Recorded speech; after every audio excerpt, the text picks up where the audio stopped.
Hi and welcome back to Like Maria. Today I'm going to look at another poem of the decade. This time it's Sinéad Morrisey's poem Genetics. So this will be really good for A-level English literature if you're doing the Edexcel Pearson syllabus, and otherwise just come along for the journey because it's a really interesting poem. Please don't forget to like and subscribe. So I'm going to look at this poem through the lens of an exam question. Not a comparative one like you'll get in the exam, but just an exam question. We'll do one side of it. So how does the poet explore relationships in genetics? I'm going to look at three relationships that the poet explores. The relationship between the voice in the poem and the parents. The relationship between both parents and each other. And then the relationship between the voice and the you that comes in at the end of the poem that this monologue is clearly addressed to. So first of all, I'm going to talk about the relationship between the voice and the parents. So straight away we get a physical sense of this relationship, that she sees her own body, and in particular she uses this central image of the hands, that it relates her back to them.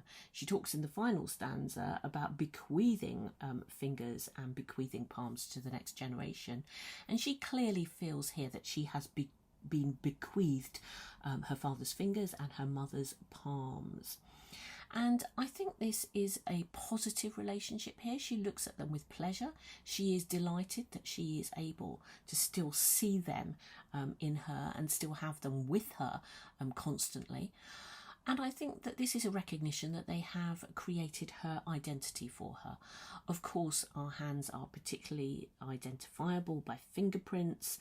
We look down at them a lot of the time. They are a very important part of us. We do so much with our hands. And here she is a physical embodiment of her parents. She's seeing attributes of her parents in her own hands and connecting back at them in this way.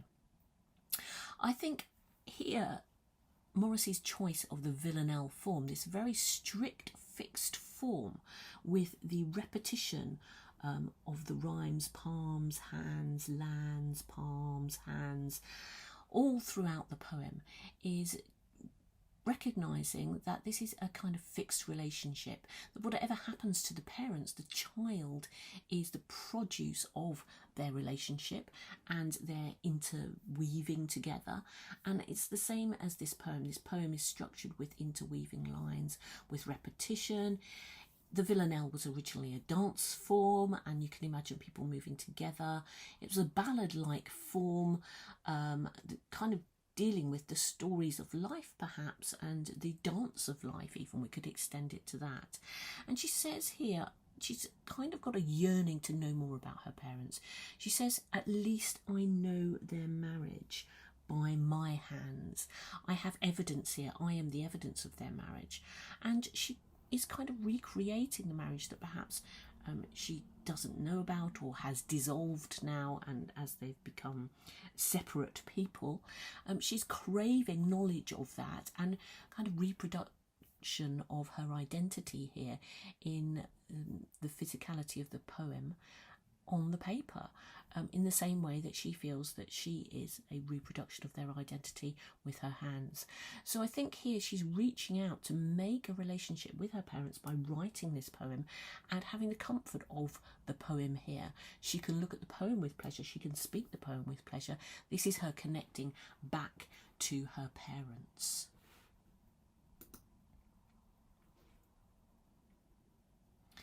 So I want to talk now about the parents' relationship with each others. Obviously they are separated. We get this very early on in the second stanza. We get that caesura there with separate hemispheres. Paws may sleep with other lovers. We've got the separate lands separated in the first line of that second stanza. So here the second stanza is very kind of staccato-like, with those pauses there in the first and second lines. They are separated. I think the poet seeks to join them together with the villanelle form. There is a joining and a parting with the sort of ebb and flow of the rhyme scheme here. And I think there is a recognition here that the parents may have parted from each other. There is nothing left but the togetherness, but friends, so there's nothing left of their relationship, but she's bringing them back together in this poem. In me they touch, fingers link to palms. It cannot be denied. This is indelible proof that they did have a marriage and that they were together.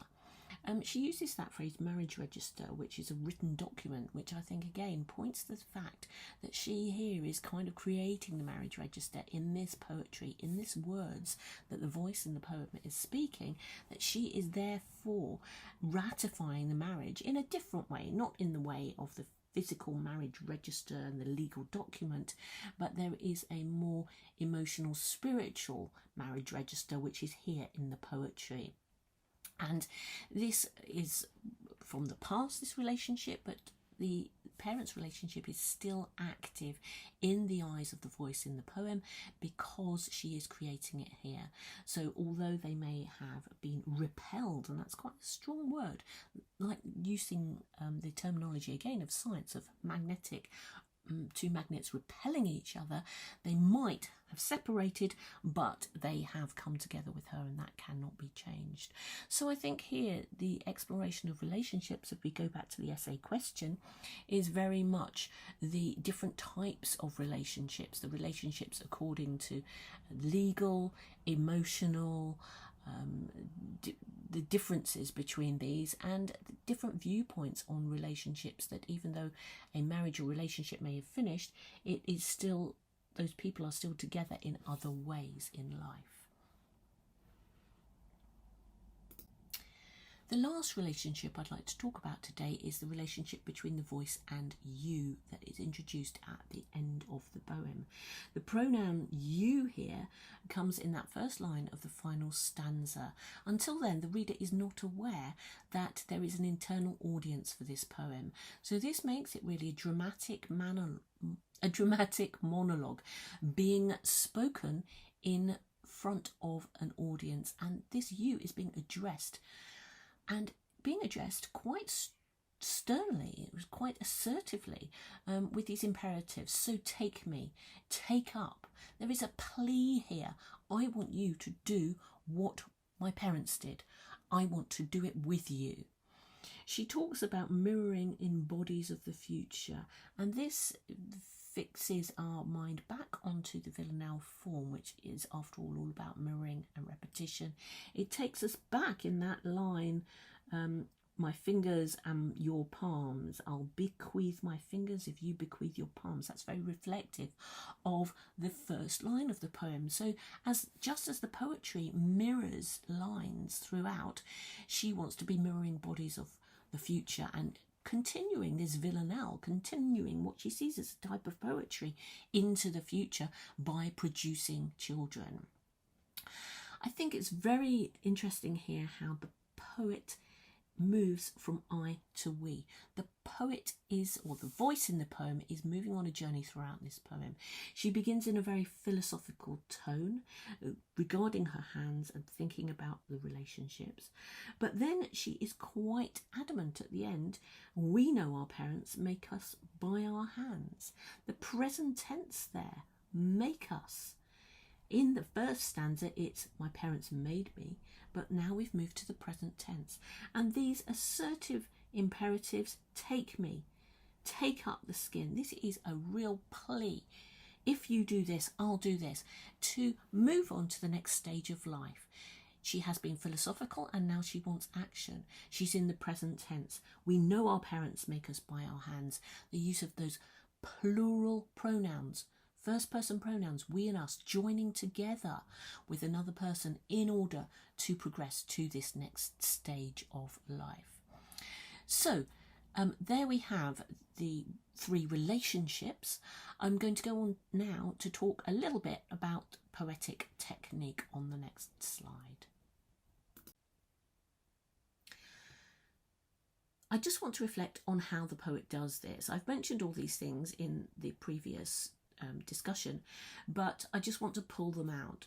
The importance of poetic technique can not be avoided here, and I really want you to note the first person voice, the evolution of this voice from first person singular to first person plural, and in that final stanza, the inclusion of an internal audience. All this is really important for the monologue form, to make you realise that this voice in the poem is working through issues. She looks at her hands in a very philosophical, reflective tone, but then she moves forward towards wanting action and moving on to the next stage of life.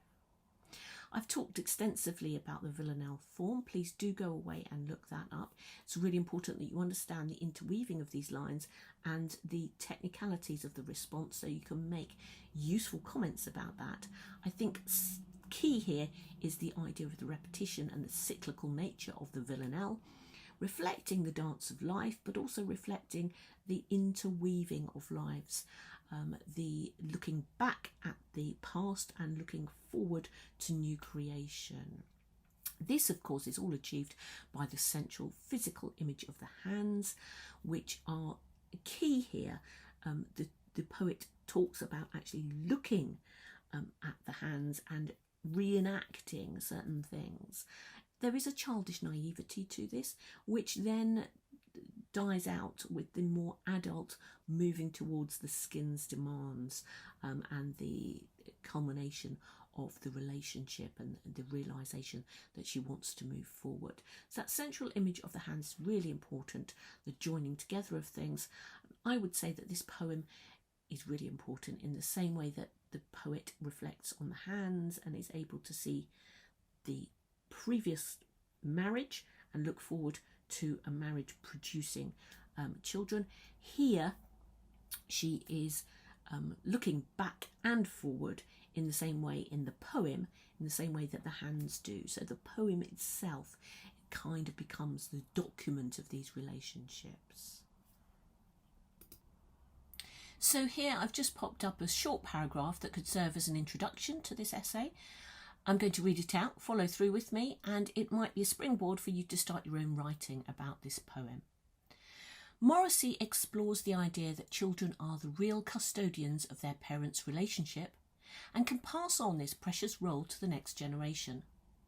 Her villanelle documents the ups and downs of past relationships and ends in a plea to forge a new one and create new life. So there you have it, Sinéad Morrisey's Genetics. Make sure you reread the poem and spend a little time thinking about what I've just told you. Please like and subscribe, and I look forward to you listening in next time.